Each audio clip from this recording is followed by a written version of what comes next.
Est-ce que tu as l'impression d'être différent des autres et de te retrouver finalement, bien souvent dans des groupes ou dans des situations où tu sens que tu n'as pas ta place là?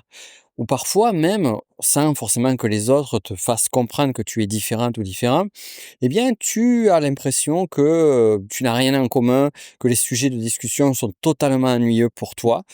Et si tel est le cas, on peut très vite avoir la sensation, la tentation de parler des autres comme finalement la masse, la norme, les moutons. Et je voulais aborder avec toi un sujet duquel j'ai déjà parlé, qui s'appelle le concept du mouton noir. Alors c'est un concept qui n'est pas nouveau, je l'avais déjà développé il y a très longtemps en arrière, c'est-à-dire il y a plus d'une décennie. Je crois que c'était en 2010 sur mon blog de l'époque. Et il avait eu un certain succès pour une raison simple, c'est que beaucoup de personnes se sont reconnues là-dedans. Et si je l'avais écrit, c'est que moi-même, eh bien finalement, je me sentais concerné. Comme on dit, généralement, on a tendance à soigner nos propres maux. Et fort de cela, beh, j'ai beaucoup avancé sur ce sujet-là, mais je voulais vraiment revenir aux fondamentaux. Premier point, pourquoi j'emploie le mot mouton noir? Alors mouton noir, on comprend très rapidement que mouton noir, c'est finalement, quelqu'un qui se différencie du troupeau par son pelage et par cette particularité. Donc je suis dans le troupeau, je suis avec les autres, mais je suis différent.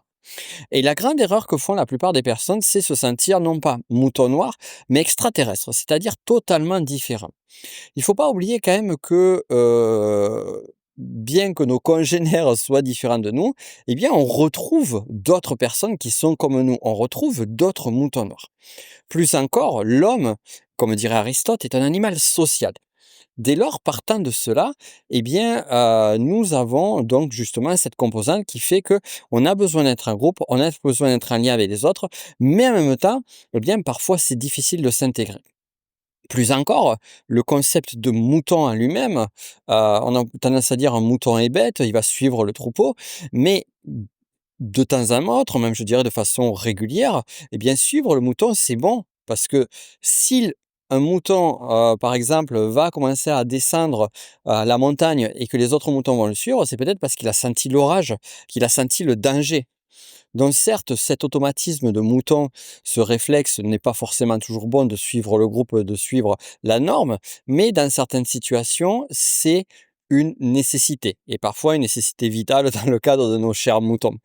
Donc ce que je veux te dire derrière tout cela, c'est que, il est important en fait, et c'est vraiment le sujet de fond ici, il est extrêmement important de faire la différenciation entre ta différence à toi, entre ta particularité et finalement ton lien aux autres.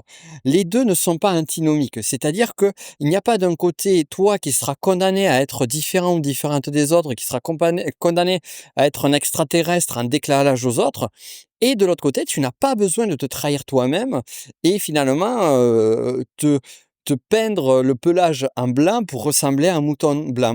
Non, il est possible d'exister au sein du groupe et justement faire de sa différence une force. J'insiste, la clé, elle est là. C'est faire de ta différence une force, un point qui va enrichir le groupe et non pas qui va te différencier ou te stigmatiser. Alors, je te laisse vraiment réfléchir là-dessus et si tu veux aller plus loin avec moi, pendant quelques jours encore, je crois que c'est jusqu'à dimanche, je me rappelle plus exactement, tu pourras accéder à un cours qui est beaucoup plus avancé sur le mouton noir. Tu trouveras le lien en description et si tu as des questions ou quoi que ce soit, n'hésite pas, je suis là pour y répondre. À très vite.